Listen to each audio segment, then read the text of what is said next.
Hi everyone. So this week our theme on Viking.TV is maps and geography, which is something my widely traveled guest today is more than qualified to talk about. As an ex-diplomatic editor and foreign correspondent for Sky News, he has reported from countries around the world, including frontline coverage of wars and conflicts in the Balkans and all over the Middle East. These days, as a specialist in foreign affairs and international diplomacy, he has exchanged the front line for the writing desk, producing a series of insightful books explaining why our world is the way it is, and particularly how geography has shaped the past and continues to shape the present and the future. He is Tim Marshall. Tim, welcome to In Conversation. Thank you, and thanks for the invitation and that nice introduction. Tim, before we dive into the influence of geography on world events, I'd be curious to know how you found the transition I just referred to at the top from Sky TV newshound to book writing. Just a little aside, Tim, I had myself a brief and not particularly successful try at being a war photographer in Croatia in the early 90s. And one thing I did learn was how the proximity of death or injury made me feel so intensely and incredibly alive, and how addictive that rush of adrenaline can become. So I wonder, does any part of you miss all that, or are you just relieved you got through it and survived? A bit of both, and you're absolutely right, and I don't think it's talked about enough because I think some war correspondents, and I wasn't one. I was a news correspondent that sometimes covered conflicts, and I was aware that some of my colleagues and peers were addicted to adrenaline rushes, addicted to danger, addicted to that feeling of being alive, especially if you've had a close call. And I don't think it's healthy. I don't think it's a good thing. It's not normal life. And I think some of them, it becomes that's normal life, and then they come back home to, this mundane world, which it isn't, and that's abnormal. And I always tried really hard to hang on to no, this is normal life, that's abnormal, because I think it's almost arrogant to want to be in that misery. Because for the people in it, it's misery. For the correspondents, there is an element of glamour to it, which is wrong. Sorry, that's a pretty heavy opening to the conversation, and forgive me. But no, I don't miss it. I remember thinking a couple of years ago, I'm really glad I did it, and I'm really glad I stopped. And so I didn't find the transition too difficult, because you look at that, there's a picture there in Afghanistan. I didn't find it difficult because round about 2014, after a couple of trips to Syria, I just said to myself, I've done this enough, it's time to stop. Did you have that feeling of riding your luck and maybe one day? Well, there was a bit of that, and a friend of mine was shot dead. A good friend of mine, Mickey Dean, was shot dead by a sniper in Cairo, in the square that he and I had been working in the week before. And it just gets too close, and you get to a certain age and you realize you're not invincible, and that the mantra that it won't happen to you is not necessarily true. Well, it's true until it does, until it happens. So there was a combination of events, and I just thought it's time. But what made you want to go in the first place, or was it you who said? That's a difficult question to answer. From being a fairly young boy, I had this idea of the job. I left school at 16. I was a painter and decorator. I never ever thought I would become a journalist, but I was fortunate enough to realize a dream. So I always wanted to do it, and I will admit, I have a somewhat romantic idea of it, the foreign correspondent. It's partially, I heard the BBC's D-Day landing reports, radio. Yeah. When I was 12 or something, it's that sort of, and here we are on Omaha Beach, But I thought, wow, that sounds cool in my naivety. And so, yeah, I always had that. A great curiosity about the world, a great interest in how different people can think differently, and it all just came together. And I was very, very fortunate enough to make it through to do that. Yeah, I guess I always wanted to do it. And presumably, Tim, as a writer, it's a lot more liberating not having those daily deadlines and a news agenda to follow. Yeah, that took me a fair while to get used to. In fact, even now, what do you mean the book's coming out in 7 months? I'm looking for the next 7 minutes. We're on air. That's liberating. It's also liberating to be able to put some opinion into it. But there's conditioning for you. There's when you become you can't rehabilitate yourself back into the civilian world. Because even now I find it difficult to be too opinionated about situation X or country X. Even though I might have some quite formed views about it, I still hold back, whereas I don't need to. But I actually think it's quite useful not to do polemic. There are lots of people that do it, and some of them are very good at it. I just think it's, there's also space for some people just to try and come back a bit and say, well, this is why this happens, without making too much of a judgment. But yeah, I mean, I am at liberty to do that now, and I do that. Tim, it's, as I said, maps and geography week on Viking.TV. We're talking a lot about maps. Are maps something that you like as objects, as I do? I mean, I adore maps. Do you? Yeah. You've got a big one on the wall behind you. Yeah. Are they something you spend a lot of time looking at or collecting, or do you? Well, again, as a kid, I looked at the atlas and thought, wow, I want to go there, I want to go there, and I wasn't very academic, and I hated geography with a passion because it was soil samples and that. But yeah, even as a kid, if you tell me, oh, the longest river, that would grab my attention. So I like that, and I like the maps, or perhaps the maps of World War I or whatever, and the perspectives that they give you on things, and I just carried that through. But then I was never really as much into them as perhaps now, when about 30 years ago, it was like a light bulb going off when it came to the Balkans conflicts, the geography of it, why somebody wants that valley, why they need to take this town, why they're being so ultra violent. They're being so ultra violent not out of a lack of logic. And in fact, violence can be very logical. They're doing it because of they want X, and it's usually to do with geography. And then once I sort of got that, I factored it into most of the reporting that I then did, and I now factor it into the writing. It's not the most important factor, but I've always argued for decades now, it's the factor that's most overlooked. Right. Well, let's turn to geopolitics, which is your subject of expertise. I think most of us have a vague idea of what the term means, but maybe it'd be helpful if you could give your definition. Different people have different ideas about what geopolitics is. I mean, sometimes you have to factor that people go more for the political end, that the politics of country X is part of geopolitics. And yes, it is, but I like to strip it back to its basics and put the geography back into geopolitics. And so my starting point, if you're looking at history, would be the topography and the geography of a country, which would explain why it grew up in the manner it did. A modern example is Australia.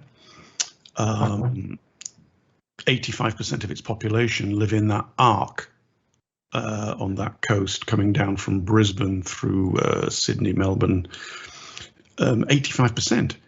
And then you look at where its rivers are, and of course, they're there. That's why Australia has grown up the way it has. And that's a very easy example. So there's the sort of history about how and why. But then if there's, to bring it up to date, you look at why a country acts the way it does. And again, Don't just look at the politics and the leaders, the ethnic divisions or whatever. Look at the topography, look at where the mountains are, look at where the rivers are, look at which direction they go in, look at how much ungoverned space you have to cross, or how much of it is desert, which means there's a buffer or a barrier, but all those things. And when you know all those things, suddenly the situation of the current affair that you're looking at has much more clarity and is much more logical. Tim, so when we talk about geopolitics, we're not just talking about physical landscapes, but also things that may not be so obvious, such as climate or access to resources or cultural relations. I mean, I was wondering, could you give us an example of, let's take something like the Russia and the North European plain, why Russia sees its defensive geo features the way it does, and how it needs to shore those up, and which is one of the best. Sorry, and forgive the technical glitch, and hopefully we got the gist of the definition. And just before we come to Russia, you did ask about, you did say that it's not just about topography, and I was thinking desperately quickly of an example of that, and then I'll come on to Russia. When you know demographics, which of course is part of geopolitics, and it's part of geography, because the geography, that you'll find mountainous people are nearly always holding on to their culture longer than people that are bunched together because of terrain. And then that affects things. And the example I was going to come up with was Syria, where the Alawite people were mountainous people. Only 10% of Syria are Alawite, and yet Assad, president of Syria, is an Alawite, and the whole ruling class are Alawites, but they're only 10%. And the moment you know that, there's a reason why many of the other 90% might be thinking, hang on a minute. So you can do that with many areas. Russia. It's always very important to look out from a country outwards when you want to understand the country. Don't always, well, you need to look into it as well, but look outwards. And Moscow, the intellectual center certainly, and St. Petersburg, look outwards, and what they see in front of them is flat land. Ukraine, Belarus, Poland. And they also see something called the northern flatlands, which come all the way from the Ural Mountains to France. And the narrowest point of that is between the Baltic Sea, coming down through Poland to the Carpathian Mountains, and it's 300 miles wide. Right. And through that gap, that's where Napoleon came. That's where the Swedish Empire came. It's where the Poles came. It's where the Germans came twice in the last century. So when that happens over and over again to the Russians, through this narrow gap of flatland, the North European plain, what does that do to your psyche when you're looking that way? It means you will make it your priority to dominate that flatland in front of you so that nobody else can control it. Now, you can dominate it by occupying it, which they did with Poland, and to a lesser extent you can argue with Ukraine by getting it into the Soviet Union. Or you can simply try to control those countries in front of you so that your potential enemies have to go through there first before they get to you. So that's what the topography of Russia has done to the national psyche, and therefore influencing its foreign policy. And the other big broad brush one is, of course, that their ports in the north, one or two of them freeze, even the ones that don't, you come out of the port and straight into the ice pack. That means you haven't got direct access to the sea lanes of the world all year round. You can't be a great power without that. And the only warm water port that they borrowed was the one in Ukraine, in Crimea. And that explains why when Ukraine flips into the Western sphere of influence, 2014 or some such, at that point, Russia invades Crimea to get Sebastopol, to get their warm water port, in case Ukraine takes it away from them. So, these things they're not difficult concepts, but I don't think they're explained enough. No, those that's, I think, something that comes across really well in your book is how well you explain those things. I mean, for example, geography helped to ensure that the United States will become a world power. Would you agree? Could you tell us why that is? Yeah, I mean, look, I don't argue, Alastair, I don't argue that geography is destiny. I mean, there's other phrases. Demography is destiny. I don't know if there is anything that is destiny. But I do argue that it's a real contributing factor in what happens. So it was not written in the stars that America would become the superpower. But because of its geography, if it then gets its politics and economics right, yes, there is nothing to stop it from becoming a superpower for the following, hopefully brief reasons. Once you get over the Appalachians, you're into the Mississippi River Delta Basin, the Mississippi Purchase, and all the rivers that are in it, pretty much from the Appalachians to the Rockies. Greatest farmland in the world, some of the greatest rivers in the world, connecting, flat, you can put ships on them, boats on them, and you can sail them all down to one of the greatest ports in the world. That's economic power. That allows you to grow a very big population. Then you get over the Rockies, and you've reached the other ocean. You are now a two-ocean power. So if you can stay together, if the states can stay united, it is now inevitable, given this landmass, that you will become rich and you will grow a large population, and you can project power in two ways. And you haven't got a genuine enemy to your north that is capable of doing anything to you, nor to your south, Mexico and Canada. And so in that sense, yes, it is they were destined to become a great power. But it was the geography that allowed it, that if you get the politics and the economics right, then it's going to happen. Right. I mean, you mentioned rivers, Tim. A while ago, I had as a guest on Viking.TV a man called Ben Coates, who traveled up and down the Rhine and wrote a book about it. And one of the things he said that has stuck with me is that rivers unite along their length, but divide across their breadth. Yes, of course. It seemed, I thought that was obvious, but very true, and something I'd never considered. Except, and this brings us back to geopolitics, if somebody decides to build a dam across the river and denies the country further downstream access to water, which is, I think, the case with, is it Ethiopia and Egypt? I imagine Egypt will have to plan for this as a possibility. Well, they are already enacting things. Briefly on the Rhine, yeah, it is one of those great European rivers which are long and flat. And when you have long flat rivers, then you can trade from point X to point Y because you can get your goods down there, as opposed to other parts of the world where rivers fall down rapidly through rapids and gorges and waterfalls, which of course hinders your trade. It's one of the reasons why Europe is what it is.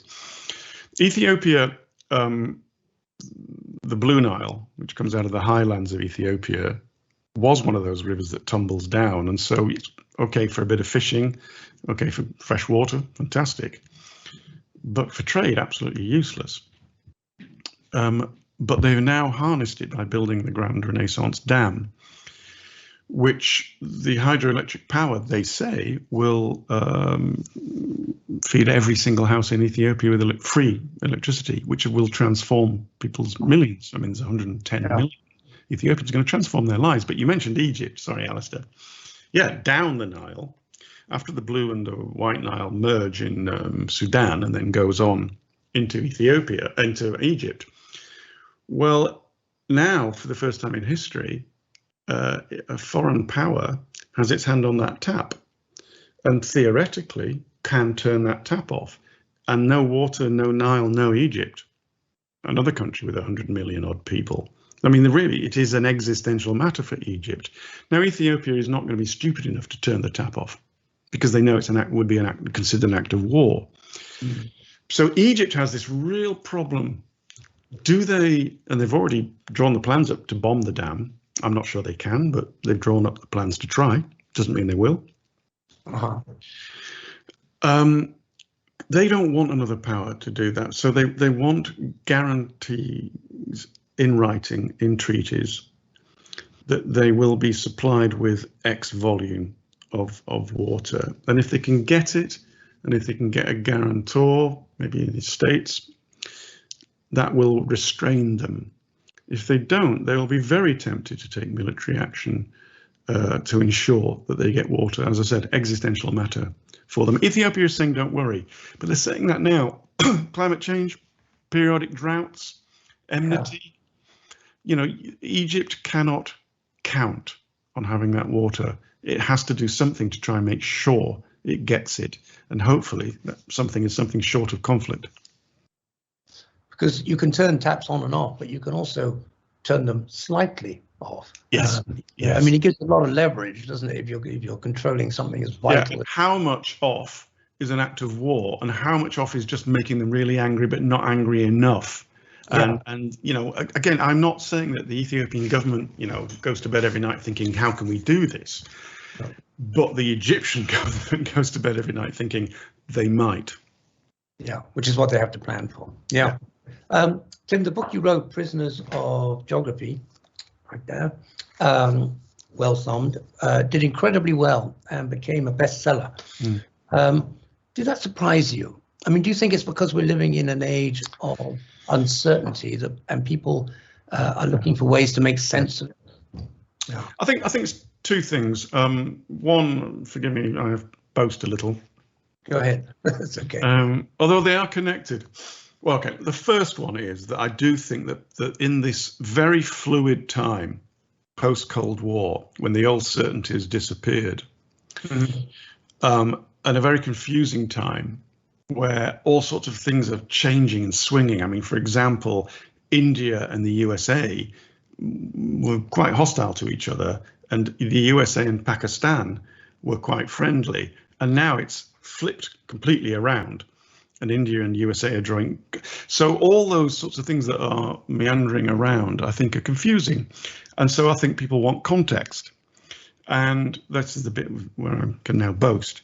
I try, and I hope I do, write in a very clear way that is not using highfalutin words of the high priests of foreign policy, because it's not necessary to use those words. And so consequently, hopefully, I can put a lot of these issues into context and in an accessible manner. The challenge is to do it without dumbing down. I hope I haven't. Well, you argue in the book that advances in technology don't necessarily make geography irrelevant. And I'd love to hear you just talk a little bit about that in an age of intercontinental missiles and cyber warfare and more and on. Yeah, I often get asked, oh, you know, doesn't technology make geography irrelevant now? No, absolutely not. It changes things. It changes what is important, where is important. I mean, well, we talked about Ethiopia. Well, it's technology that's built that dam, and no one's going to argue that the geography of it, you know, from where that dam is, the distance to where Cairo is, the volume of water, that's all geography. And it's also geography when we talk about that distance is, can that Air Force get as far as that without refueling? You know, that's all geography. Cyber warfare. Well, okay, let's deal with the cruise missiles. Well, people factor in the arc of a cruise missile. They factor in the distance, and then they're factoring in the time, and then they're factoring in the response time. I mean, this is all geography. It just changes what is important. And the last bit is cyber, which is more problematic for my argument. But when you, let's say, as an act of war in cyber warfare, choose at a minimum to turn the traffic lights off in New York City on a Friday at rush hour, which will cause massive economic damage, Is that an act of war? You're balancing. But the fact is, why have you chosen New York City? Why have you chosen anywhere you want, or to close down the electricity, or to actually do kinetic damage via cyber? You've done it. You've done that choice because of geography and demographics and the economics of that power that is situated in that geographic space. You haven't just chosen it for no reason. That's the first thing. And the second bit, this is a bit more not obtuse. What's the word? I am just throwing a grenade in here, but if I'm on one side and you do a cyber attack on me, I will find out your location of who did it, and I will hunt you down and kill you. And that takes geography. I need to know where you are to go and get you. I need to know where your base is, the underground lair that you're in. So, you're still using geography in this scenario. Geography will always be relevant, basically. Yes, really always, but it changes. Now, some things never change. The Himalayas will always be there, and they will always constrain a major land war between India and China. Mm-hmm. It means that if they really came to blows, and as you know, they have come to minor blows over the past couple of years, on the high line, the snow line. It doesn't mean they wouldn't necessarily fight, because they could fight in the air, and this is more likely, they could fight in the sea, in the Indian Ocean, which is why India is joining something called the Quad with the US, but that's another story. Mm-hmm. But the fact of the Himalayas would still be there and would still constrain the major land war. It doesn't prevent war, but it prevents that type of war, which, as we know, is the most deadly usually. Tim, let's move to the polar regions. Viking is right now constructing a new class of explorer ship, which will soon be traveling to the Arctic and the Antarctic. So I'd be very interested to hear your take on how you see geopolitics playing out in the polar regions. And I'm going to just take this opportunity to throw a question from a viewer at you. This is from John in London. Hi, John. Hi, John. He says, imagine the Arctic and the Antarctica were to completely disappear, opening up access to travel directly through the north and south. What do you think the geopolitics would be like? Well, yeah, it's not the Arctic. It's not happening, is it? But it's happening. Part of that scenario is happening fairly slowly, too fast, but fairly slowly. Well, firstly, it changes the trade routes. And so if you are Egyptian and a proportion of your economy, mm-hmm. And actually quite a large proportion of Egypt's economy is based on the Suez Canal taxes, which would diminish because you'd be able to go around the top instead.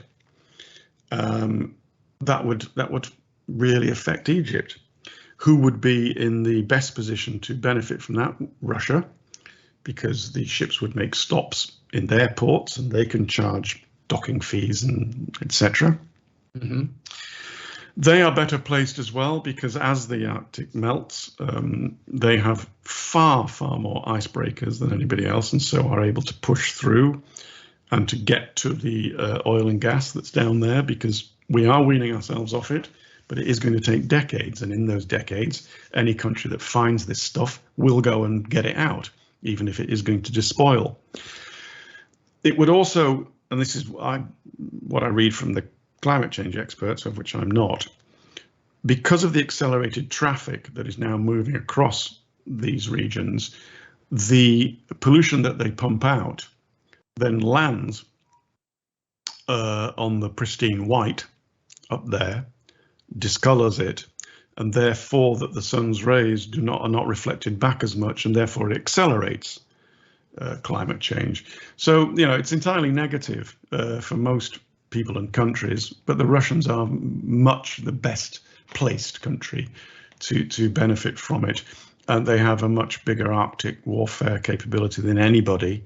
They have the icebreakers, they have the ports, and slowly they're getting the route.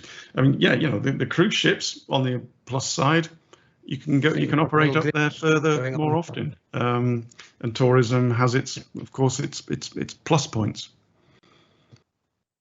Yeah, sorry, we had a little glitch in the middle of that, Tim. Sorry. I got most of what you were saying. It's not your fault. Yeah, Russia is building a huge fleet of icebreakers, and to be able to use that that northwest passage year round would make extraordinary difference. I mean, does America have an Arctic policy? Is it doing well? Yeah, it has one, but it's just like, you know, and I don't mean this disparaging of anybody that's on it, but it's the C team. Now, people on it might be the most brilliant people in the world and hardworking, but you know, they're just not focused there. You know, going back to China, they were beginning to focus on China and then the Indo-Pacific region about 20 years ago, and then oops, they started to focus on other things, namely Iraq and Afghanistan. And that 20-year hiatus is now coming to an end, and they are now going to focus again on Indo-Pacific, but they're still not focusing on the Arctic, whereas the Russians, well, take a look at the map, although America is an Arctic power, of course, but you look at the map and you immediately see who's best placed, and then you look at the facts and figures. So yes, of course, America has an Arctic policy, but it has 2 icebreakers. It doesn't have the forces up there, and it doesn't really there's no sort of, you know, it's not the top 10 things that lands on Biden's desk every day, whereas Putin will keep a constant watch on what is happening there, and the Americans are way behind the game. There was a quote from Hillary Clinton when she was Secretary of State about this, and she said, we have villages in the Arctic, they have cities. Gosh, that's a thought. Let's leave planet Earth, Tim, and go into space. As things stand right now, are we just transferring geopolitical tensions into astropolitical tensions that mirror national interests from Earth up in space? And is this, are we looking at a space arms race, do you think? Yes, without question. You know, we've had everything else race. We had a sticks and stones race to begin with, and then a metal race, and etc. And I don't want to be too pessimistic, you know, in the condition of humanity. You know, these things are inevitable. It's what we are. I'm actually very optimistic about humanity and about the future and about science and technology and what it's going to bring us. You know, I'm actually very positive, but you know, we discuss things like this, which are mostly the negative side. So in space, just as we've done on Earth, there'll be lots of cooperation. Some incredible scientific advances will be made, and I believe it's our future, and it may be good for the environment. There's all sorts of things going on. Plans to build giant reflectors to deflect the sun's rays straight down to the developing countries and their solar farms for free energy, free clean energy. We're going to hopefully mine the asteroids that come past us for the rare earth materials that are on them, and that there's more up there than probably down here. And again, we can do that without despoiling the earth. So there's loads and loads of things like that going on. But the 3 main powers, Russia, China, and USA, are in a space race, this time a military space race.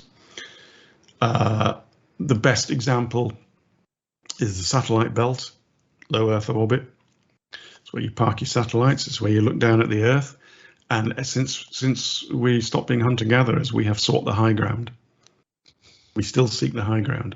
You know, whether it was the hilltop fort, air power, you name it, but now it's up there. So there's great competition for that. And if you could dominate it, you are in a dominant position to see everything on Earth. But you're also in a dominant position as the gatekeeper for who can go through the atmosphere and out. That's where we will refuel our spaceships as well. And unfortunately, there's already been the first killer satellite tested. The Russians tested a killer satellite last year. Big satellite, doors open, Austin Powers moment, James Bond moment. It fired some sort of projectile at another small Russian satellite and killed it. Now, what are the Russians and the Chinese and the Americans going to do? They're not just going to sit there and think, well, we're not supposed to be doing that, so we won't. Of course, they're going to build defenses for their satellites. It's inevitable. There's all sorts of ways, things you can actually dazzle a satellite. You can physically crash into it. And this is true, you can even throw paint over it from another satellite. You really can. You can blind them by throwing paint on or liquid. So, of course, they are all now building their defenses in space as well. And they all now have, in their militaries, there's now a space dimension to it. So it's just inevitable, I'm afraid. Then we get a bit higher up and we go to the moon. And people say there's treaties saying you can't despoil it and you can't carve it up. And yeah, there are, but they were never ratified by parliaments, or they weren't ratified by Congress or by Beijing. And so you can have a treaty, but if nobody's ratified it, it's not binding. And so I think also we will go there and we'll carve out our little bits. The Chinese have already bagged something called, I think it's L2, libration point 2, I think it's 2, might be 5. There's 5 libration points around the moon. These are places where gravity cancels out and you can hang machines there without needing fuel. And the Chinese have got, I think it's L2, which looks back at the far side of the moon, what we used to call the dark side of the moon. And the reason that they've got it, and it's a limited amount of space to put these satellites, and theirs is looking there because they have designs on building a moon base on the far side of the moon. I assume because they think that's where they're going to find a lot of very, very valuable materials under the moon's surface. And everyone's going to be doing this. And so, I just as like, we went to Latin America and the Spanish and the Portuguese drew a line and said, you can have the bit that side and you can have the bit that, well, the Pope actually drew the line in Latin America. That's another story. This is why Brazil speaks Portuguese, but that's a very long story. I just think it's inevitable as well, and I hope that because the treaties are 50 years out of date, because the situation has changed and the technology has changed, the treaties that were written but not signed didn't include the technology we have now. I think we need to get working on these treaties so we have some semblance of order, and it isn't a scramble for Africa, which that didn't go too well for many people. Yeah, let's hope we don't have a scramble for the moon. Yeah, I mean, it's quite depressing in a way what you say. In this, I mean, it sounds as if the technology is way ahead of the accords or the treaties that we've made. Yeah. Although, things like the International Space Station are an example of how cooperation can work. I mean, I think that's been a great success. Yeah, Soyuz and Apollo docking. It's fantastic. And they reached out, the 2 astronauts, and that, that's what you have to work towards. We've proven that it's doable. As I said, war may have always been with us, but it is an aberration. If you looked at 10,000 years of history and then you looked at the years that there were war, they are dwarfed by the years we're not at war. It's just that they punctuate our understanding of time frames because they are so cataclysmic. So I'm a real optimist, Alastair. I think we will get nuclear fusion power, free cheap energy will hopefully reverse global climate change. We will eradicate more diseases, just as we have been doing for the past 100 years, and more of us will have the concepts of human rights, of global human rights. 1,000 years ago, the very idea that you had to treat your enemy prisoners properly was ridiculous. Slowly, we are learning and spreading, and hopefully becoming, the hippie in me says, one. Gosh, it's so good to hear you're an optimist, Tim. Can I throw a couple of questions at you before we end? Is it steak or chicken? Yes or no? Margaret in Palm Springs says, "Hi, Mark. What a fascinating subject. I'll be looking for Tim's books. Can you recommend any other further reading for a novice to this subject who is looking to learn more?" Thank you very much. In sunny Palm Springs, I hope the winds aren't too high. And actually, one of mine is coming. I think most of my books are available in the States, and the new one, Power of Geography, is coming out in October. Sorry for the plug. Yeah, I would recommend really stripping it back to basics. Jared Diamond's Guns, Germs, and Steel. Oh, James. Oh, no, I'm still here. Guns, Germs, and Steel by Jared Diamond. And also Henry Kissinger. I mean, I know he's a big, huge brain, but Henry Kissinger's, is it World Power? But Henry Kissinger's stuff is brilliant. Really good. Yeah, great. I was at a cocktail once and Henry Kissinger was there. He was mobbed. I mean, he was mobbed like a rock star. Yeah. Everybody wanted, and these were all diplomats except for me. Everybody wanted a selfie with Henry Kissinger. Biggest brain in the world. Yeah, great man. Leslie in Horsham says, which countries in the world do you think are most interesting geographically? Wow. Most of them, but oh, you see, I was immediately going to go for the ones that I particularly love. Which one of them is Italy. That's a pretty interesting country. Israel is a fascinating mix of religions and cultures and languages and food. Israel is an amazing place. I absolutely love Italy. I think Ethiopia is really fascinating for its ethnic mix. I mean, it is really 6 or 7 nations glued together, not very strongly.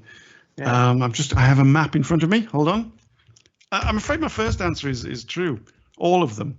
America, because I don't think people understand the USA. Right.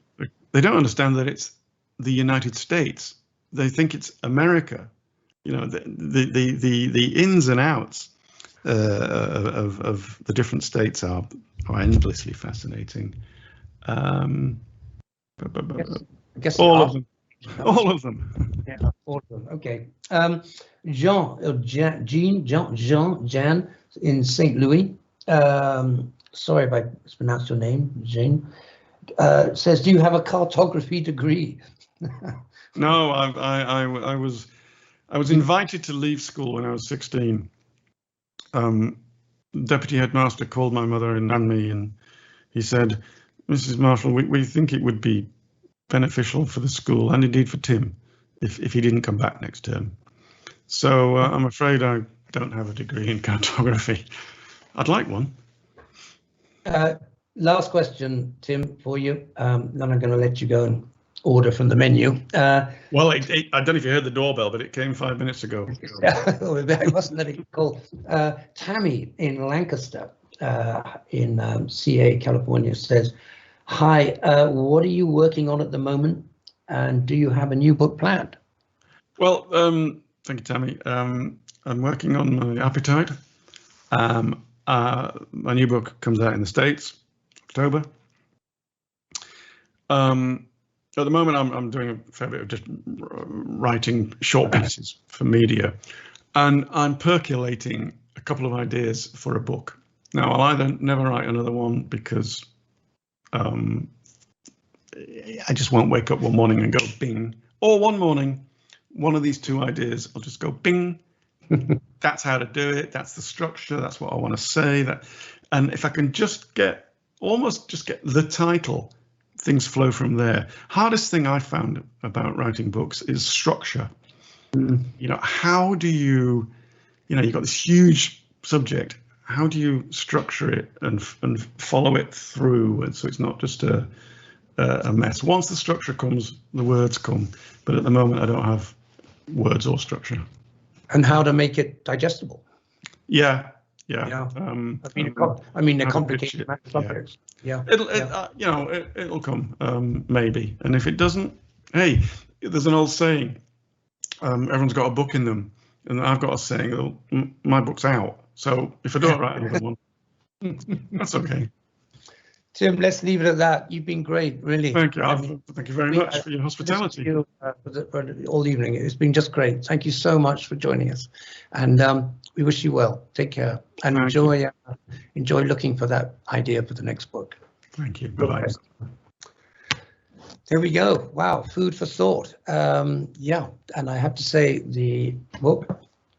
Prisoners of Geography. I found it immensely readable, and I would highly recommend it. Thanks again to Tim for joining us, and until next time on Viking TV, I wish you well, have a good day, and goodbye.